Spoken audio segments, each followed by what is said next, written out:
Let's play a word association game, shall we? You say Clio, I say Williams.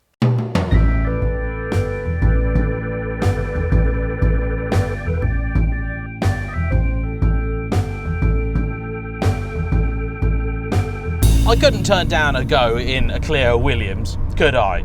And this is really the direct evolution of the 5 GT Turbo that I've just got out of. There are only a few years between the two, and actually in here you can tell this feels like a genuine evolution of the design language used in the later 5s. In fact, this car to me, from the driver's seat, feels closer related to the old Renault 5 than it does the Clio 2, which replaced it.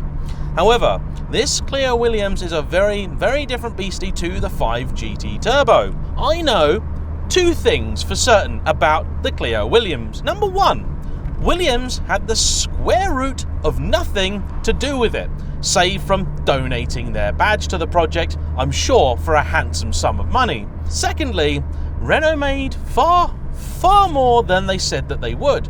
The initial run was around 3,800 cars, and those all got plaques to identify them. The total of Clio Williams made was just over 12,000 spread across 3 phases. This is a Williams 2, and much unlike the old turbocharged pushrod engine in the 5 GT Turbo, this is a far more modern 2-litre twin cam. Sure, Williams Advanced Engineering didn't build this car, but we have to remember, Renault Sport did rather know what they were doing, and when it comes to hot hatches, they are very much at home. This instantly feels like a car that you're much more connected to the road with. Sure, there's still not masses and masses of go, but it sounds far nicer than the old 5 GT, which from inside didn't really sound like anything at all, and from outside wasn't much better.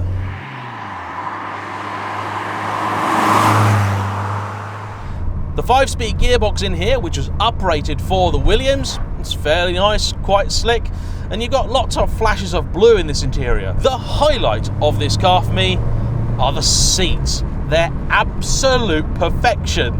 They're trimmed in some very unusual material, but you know what? They are the perfect blend of comfort and support. These are some of the best seats in a road car ever.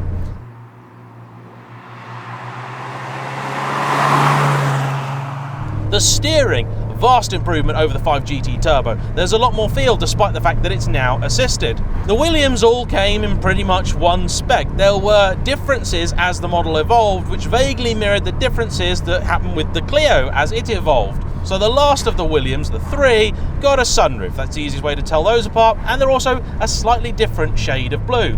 You can heel and toe in this car, and that's not something that I really did in the 5, because I didn't really feel like it, but in this it's just something that you instantly want to do, and it's a lot of fun to do it as well. Unlike the 5, the speedo in this works from the beginning. Very, very novel, very, very nice. The entire car does feel like it's almost a class up in size from the old 5. There were a few different things that Renault changed when they built the Williams. It got this bespoke 2-litre engine, which isn't simply a slightly bored out version of the 1.8 16 valve that already existed in the model lineup. It put out about 147 horsepower, and for those interested in the numbers, here they are. It's a pretty striking looking thing too, this Clio Williams. Perhaps it doesn't look as bold as I expected it to, because I saw it parked next to a Lancia Delta Integrale. And if you're talking about cars with boxy arches, well, the Integrale is the daddy. This has a very similar sort of look, but is quite a bit softer.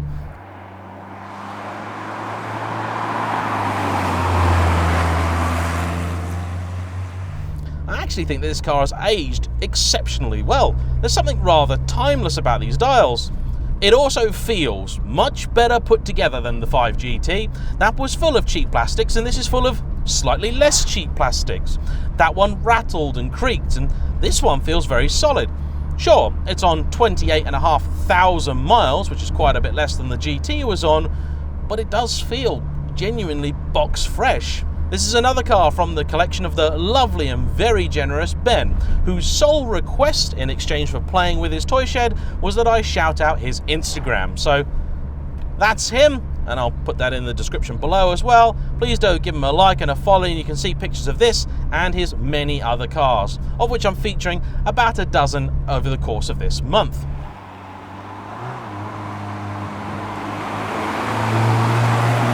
The Clio Williams is a car that I've often looked at and sort of never really had any interest in. I do remember one day back in my hometown, I saw on the same day a Clio Williams, a Honda Civic Jordan, and a Rover 200 BRM. The holy trinity of dubiously connected 1990s Formula One hot hatches. Turning circle, not as good as the 5 GT, but not bad enough to really worry about. Now let's just put the little Clio through its paces, shall we? Engine is really keen to pick up, revs to about 6,500.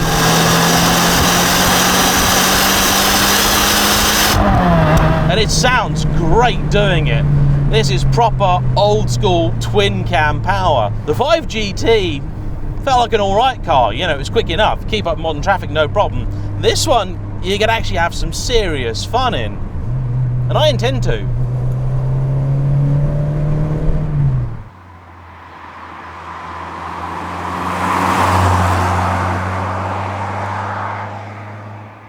Although it may not be the most famous car from the 1990s to have blue paintwork and gold wheels, this is a brilliant colour combination, isn't it? And those lightweight alloys sit in engorged arches that make the track of this car some 60mm wider than standard. That's pretty impressive. As a hatchback as well, it's a supremely practical thing. There's plenty of room in the boot, and bizarrely, there's some strange leather sort of guitar pouch under the parcel shelf. I'm really not sure why that's there, and it might not be real leather, but I think it's pretty much the only leather in the car, steering wheel aside. In fact, even this steering wheel is very much styled in the same vein as the 5 GT Turbo. These do feel like they are, well, sibling cars. Brakes respond nicely, steering is superb, and it's got plenty of poke that you can enjoy it, and enjoy it for a little bit longer than maybe you're used to with modern machinery. The 5 GT Turbo was a nice car, it was interesting, I respect anyone that buys one. But I really love the Williams. This is something of a surprise. It's not a car I've ever really had any interest in at all. This is what performance hatchbacks used to be like.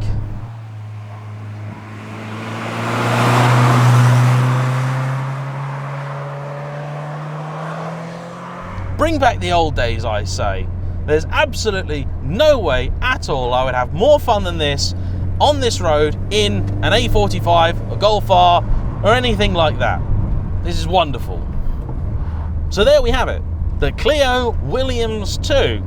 I don't actually know how much one of these is worth these days, and to be honest, I'm glad that I don't, because I just rather enjoy it, and enjoy it I have. And I hope you've enjoyed this video. Please like, comment below, subscribe if you haven't already, and I'll see you all for the next one. Bye bye.